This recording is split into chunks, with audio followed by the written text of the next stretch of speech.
Shabbat Shalom Mishpocha! Welcome to another edition of Torah Tidbits. Today I'm going to be dealing with the very first Torah portion in Beresheet, Genesis, chapter 1, all the way through chapter 6. And we're going to be talking about the creation. Now, time does not allow us to go too much in depth and to delve into Genesis and the creation account like I would like. Every year I try to tackle this Torah portion and I have to tackle it bit by bit, and it still feels like I don't do it justice.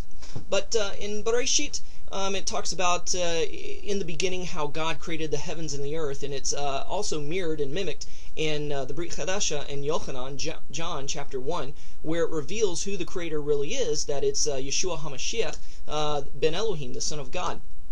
And so I'd like to just discuss about creation itself. We as Torah observant Nazarene Jews, Messianic Jews, Christians, adherents to any of the Abrahamic religions, we have to, one of the foundational beliefs has to be in a divine creation. And I won't debate whether it be 24 hours or a long period of time or whatever. I personally believe it's a literal 24-hour period, but I'm not going to go into that. But we do have to believe that there is a creator, and this is all divine creation. We cannot adhere to or believe in evolution because evolution just opens the door to basically knock a three-legged stool out from under us. And let's hope we're not hanging curtains, because we might hang ourselves if somebody decides to kick out that stool. It undermines the entire foundation of what we believe. And if evolution was right, and if they could prove themselves right, then it would basically be the disintegration of religion as we know it. Now, through science, even through science itself, I'm confident in the fact that there is a divine creator, and that creation didn't happen through evolution, and that there are creation research and creation scientists out there that can prove this factually. And there have been people who tried to debate creation scientists, and some of them have not taken them up on the offer, and many have lost.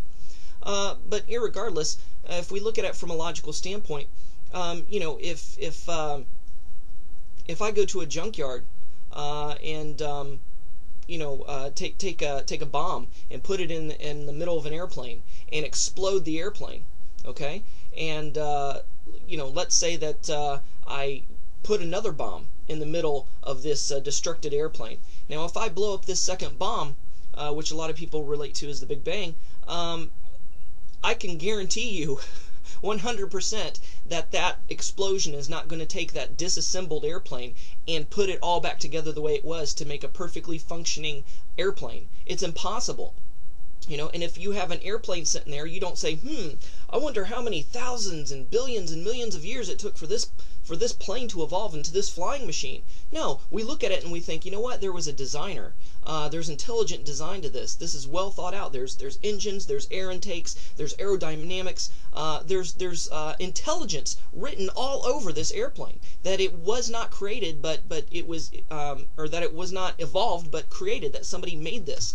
And so it's the same looking, the wonder of the eye alone and how the eye works just screams and declares that there is a divine creator, and that evolution is totally false and a fluke. Now, I'm not dismissing that there are evolutionary changes that happen through time that help animals adapt to environments, such as maybe the structure of a leg or structure of a hoof. But for one animal to turn into another, from an amoeba to turn into a fish, to turn into a monkey, to turn into a man, it's ludicrous. It's impossible, and there's no way that it can be proven. So when we look at creation, we see an intelligent design. We know that there is a creator. Not only that, but we have to believe in creation. Unconditionally, because if there is no such thing as a creator, then that means there's no such thing as God. If there's no such thing as God, then there's no such thing as law. There's no such thing as moral absolutes. There's no such thing as right and wrong. Right and wrong is relative, and any person can decide what is right and wrong for themselves, if indeed there is no God. But the Psalms and the Proverbs says that the fool says in his heart that there is no God, because by human nature we're rebellious, and we want what we want, and we want what we want right now. And agnostics, atheists are fools. The Bible declares them so. The fool says in his heart there is no God. And agnostics are coward because they're too afraid to admit if there is one or if there isn't one.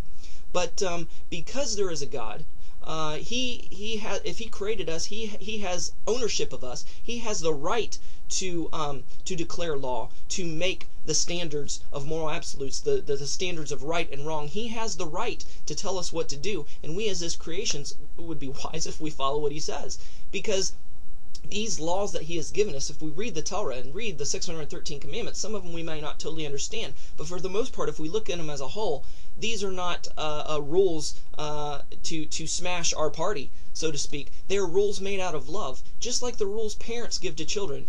Johnny, don't you dare go near that stove. You better not even touch the stove. If you do, you're going to be in big trouble. You're going to get a spanking, you're going to get grounded and sent to your room.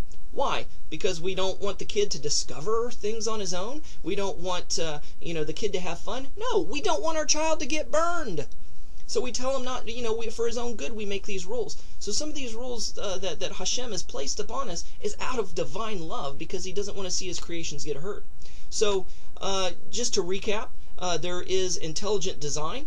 Therefore, creation itself gives the signature that there is a divine creator. And because there is a divine creator, because there is a God, he has the right to give us law, to give us rules, to live by, to govern ourselves by.